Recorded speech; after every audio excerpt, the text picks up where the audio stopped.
Hello, and welcome to this week's look at action and stunts on film and television. Welcome to Hotel Corner. I'm currently in leafy Buckinghamshire, Pinewood, and the Shaken Not Stirred team are holding an event at the Pinewood Hotel in celebration of the anniversary year, which 2023 is, of From Russia With Love, Live and Let Die, and Octopussy.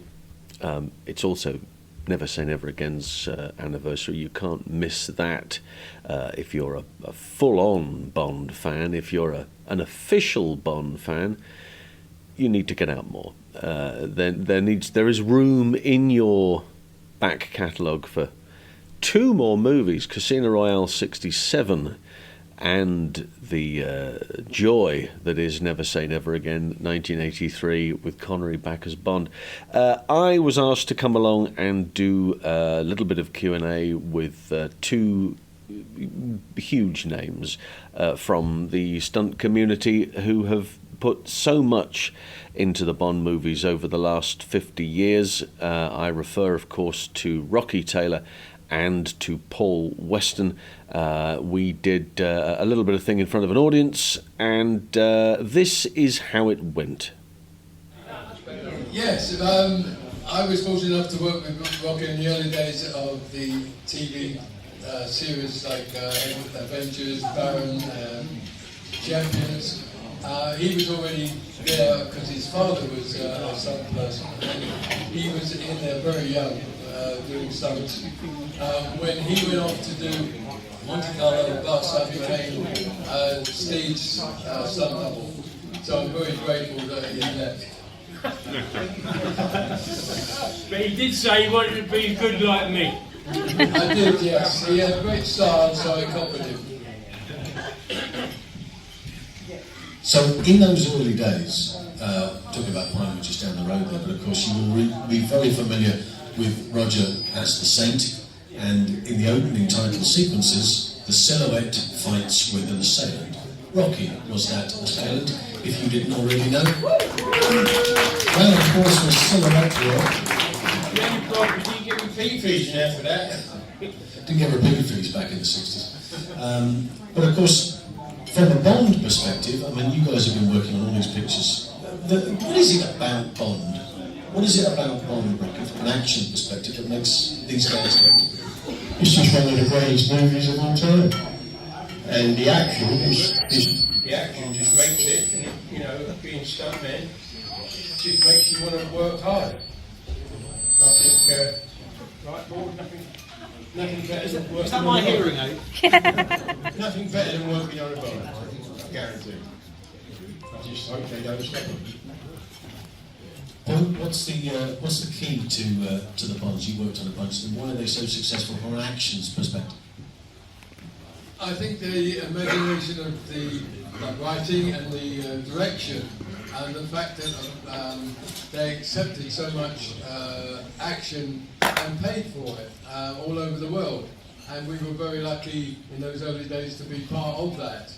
But it was, from Dr. No onwards, it became the franchise that it is because of I think the Broccoli family and the people that they brought on to, and they were top of their game. They paid for the best, and that's what made the franchise as good as it is the crew and the people behind the scenes that put the action on the screen for us. You could depend on them. You could depend on the art department making it a set comfortable for you to work on. The directors were there. They knew what Bond was. I mean, from the Fleming books, it was. They were great action fantasy movies. And in those days, you know, going back to the Cold War, there were spies, and I think Fleming captured the idea of fantasizing these guys and putting them on screen, well, on books, and then Cubby and the team putting them on film. and I think we owe a lot to the early directors who went with that idea and captured the essence of the living books. And we're very grateful to be able to be part of that. Thank you very much. Also, we mustn't forget the man that started it for us was a guy called Bob Simmons. Bob Simmons was one of the first stuntmen on Bonds, and he was a brilliant stuntman, and he gave me my break, and also a guy called Ray Austin, who was a great actual coordinator. So those two people we owe our gratitude to. Am I right? Yeah. So, Let's look at 1983's Octopussy. The pair of you, Dublin Roger. Paul, you started Dublin Roger after Martin had an accident. Yeah. Rocky went off to India to Dublin Roger over there. Give us an idea of what happened in a very short space of time in India, because all of a sudden you had to go out and a part of the tuk-tuk chase and all of that sort of stuff. You were sitting in for Roger with Rene Julius and Dominique driving. I was driving the tuk-tuk, and I was in the back, and he had to do a jump and went over a camel, and I had to be in the back of the car dressed as Roger. And Dave, Bishop's son, was the driver. Fantastic sequence all the way through India.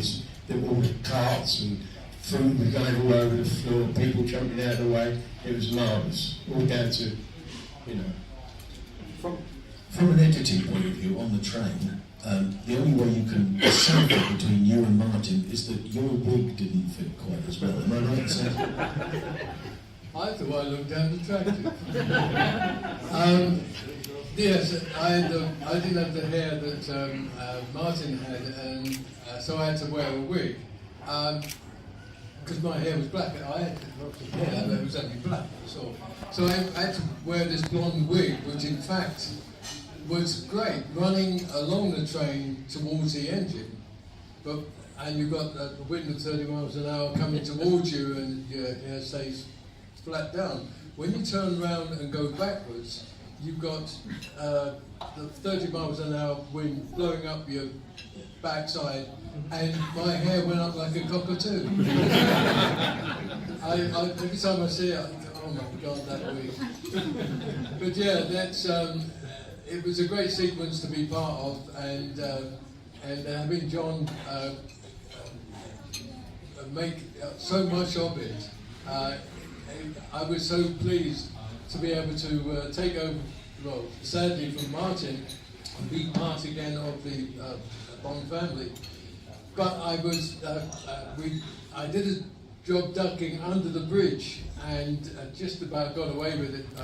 That wig saved my head, really. I felt the bridge go across the top of my wig. So when I came out the other side, there was a pipe that went across the track. It's about 3 or 4 feet above the train. And each time I would duck under it and go along. And I said to the boys and Arthur Worcester, I said, if John Glenn sees that, he's going to want me to dive over it. Sure enough, 2 days later, I get a phone call about that pipe. And thanks to John, I got a lovely photograph of me diving over it. Great shot. Yeah, it was good. So yeah, we had great fun on putting it all together, and it was just sad that I had to do it because Martin had such a bad accident. But it's just working with John on that, also in the Indian Palace, and getting all the what were we had a special group doing somersaults. Do you remember what they were? Yeah, no, but there was a family of them that were very good. And we had all the international, gymnasts, Susan Dando and the team. They were wonderful. And they helped so much to create the fight in that final scene. It was very good. Yes, yeah, that's it. Thank you. Yeah. So yeah, wonderful. Very good. If you ever needed an advertising campaign for Octopussy, that's it right there. You said a lot there. The dismount off the train, by the way, is absolutely remarkable when you think that in order to find a right spot for that airbag to be, for you and for Wayne Michaels to land in it, was done with, am I right saying sandbags? 2 sandbags? Yeah.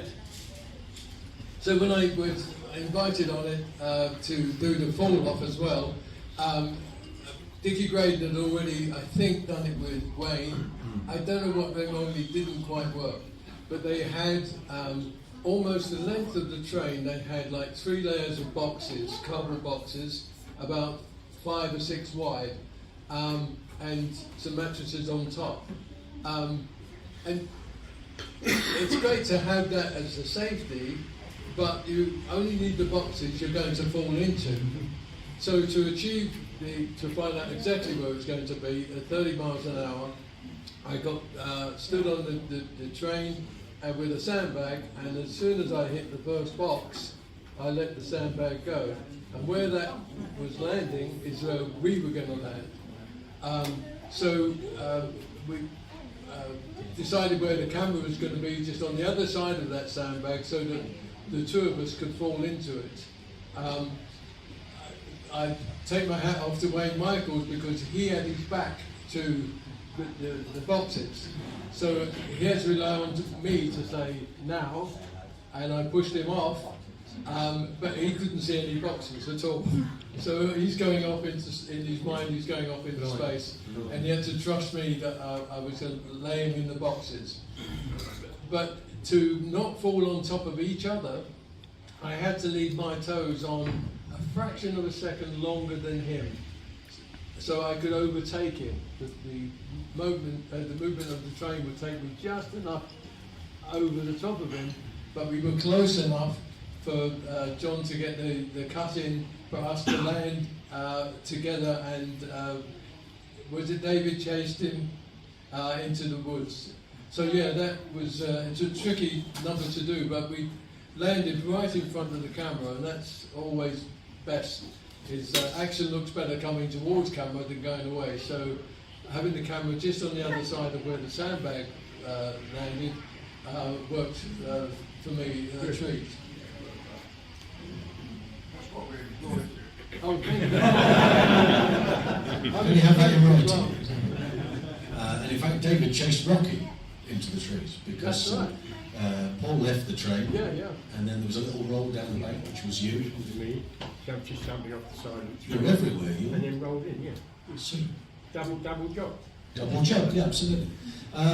So, also, I think it's important to say that you boys also have another connection because you both worked on the 1967 Casino Royale. See how excited they are. Did we really? You did the Casino Royale in '67 with all the horses coming through the table. Do you remember?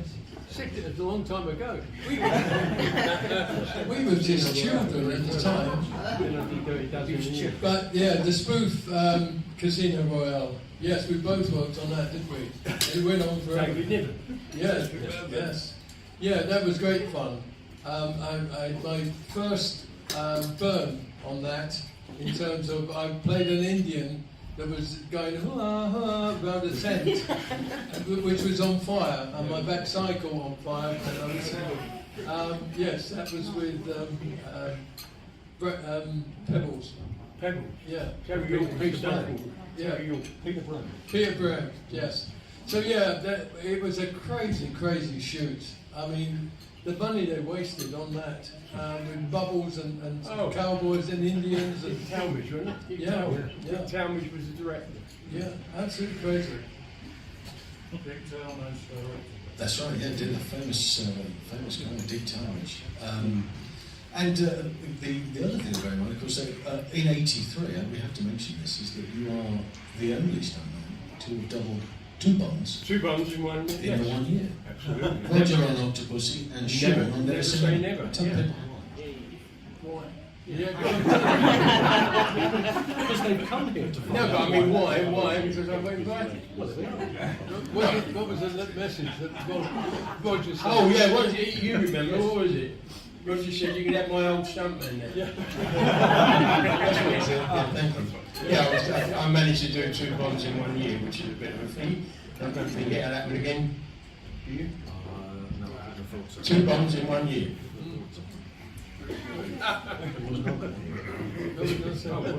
This way, he wasn't on that bump. Oh. And also from the opening title sequence of Never Say Never, it's only fair to mention it, seeing as it's also 1983, that Rocky gets killed on 3 occasions. So you're doubling Sean at the start, Yes, coming down the ladder, he then strangles you. yes. Sean swings into the room Yes. and kills you because Kills you're me on the with a ground, knife. and then has a fight with him. Exactly. Fourth, yeah. Fourth. Thank you. Very small team. You've got a better memory than me. Very small team. Wasn't it? The bonds as they progressed, did you see that they were getting bigger and better, and the expectations were bigger, Paul? Did The you? expectations were bigger. Yeah, I think they wanted him. Obviously, the franchise was doing well, and the more they put into it, I think the more they got out of it. And I think it was again coming back to the influence of the directors on that, demanding better and bigger, and having the art department that they had, but all top talented art directors. And Adams's sets were absolutely phenomenal. Just to walk on there, you were in awe of some of those wonderful sets that he did. And I think that they, later on we were in competition with, Born Identity and things like that, and things had to get tougher.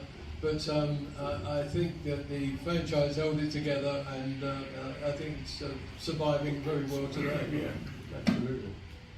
We touched earlier on your speaking roles. You've had a speaking role as well, haven't you? So, What was that? well, firstly, if you didn't realise, but Rocky was Ahmed in Man with the Golden Gun, Yeah. and then You've got to realise this gentleman's done my book, so he knows more about me. what did I do this year, John? Well, and then of course in Tomorrow Never Dies, you got to do your German accent. If there's any German, if Wolfgang's here, Wolfgang, I apologise. What's like? We can't break into the car. Smashing the window, I can't break into the car. Is that German? Is that German? Talented editors here, we can remove Can't break those. into the car. See, there we go. That was the line. Yes, you're right. Yes, but again, larger part. What was Tomorrow Never Dies like to work? Because obviously you were that, and also there was the fight with Pierce in the back of in the sound room, wasn't it? In the sound room, yes, where he smashes my legs, takes my legs away with a wooden stick. Hit you over the head with an ashtray. That's right. It's the only head with an ashtray. You're right. I can't remember. That's right. You were in the movie, weren't you? Yes. Yes. Thanks, John. Just double check.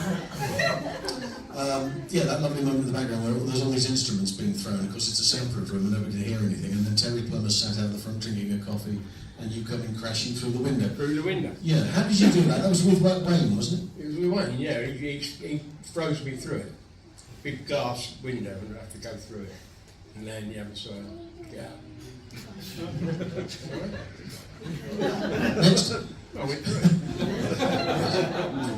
Now, later on in the series, of course, further down the line, when we get to the 50th anniversary of Skyfall, Gary Powell had then taken over as stunt coordinator, and I thought it was a rather nice touch. He decided to bring all of those guys who had worked in the past, whether they were coordinators or whether they were just performers, to bring them in to do little bits and pieces. Paul, you did a little bit of driving there, but in Inspector you did a little something else, but that was taken out of the final edit, if you remember. Yes, yeah. What Blofeld's driver. Oh yes, yeah. I was the driver, but as normal, I did a brilliant job driving Rolls Royce, and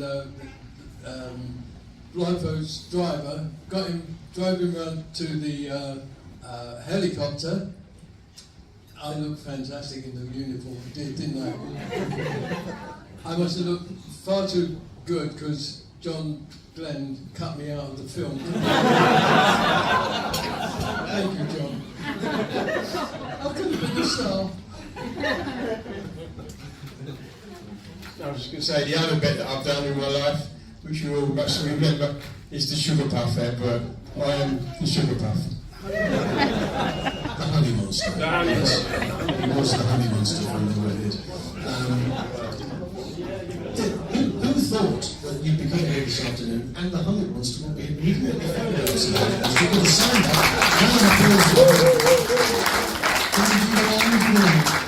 Round of applause for him. Don't say we don't do anything for you. Well, certainly, I'd like you, ladies and gentlemen, to thank these two guys, not only for being here today, but for everything they've done for the franchise. And to all the rest of the thank you so much. So thank you for joining us, please. What a great writer. There you go. That was us doing our thing yesterday afternoon. It was a very nice little thing to do, and you get to meet so many lovely people as well. Lots of people that you will be familiar with because you speak to them either on a regular basis over Twitter or, you know, the socials, and you've never get a chance to meet them in public, or people that you genuinely meet for the first time who just happen to have this interest in Bond, and on the strength of that you bond because of it. We had a good quiz in the afternoon. We actually won the quiz in the evening, I might add. Mr. Dobson, Brian Dobson, on fine form with, what were we, Dobson's 00 agents or something of that nature. Chris Wright was in there as well, the man's mind of information, so we did very well as far as that was concerned. So I hope you enjoyed that. Next week we'll do something else, and try and stay safe during the course of the week, and we'll regroup next week. Until then, it's bye for now.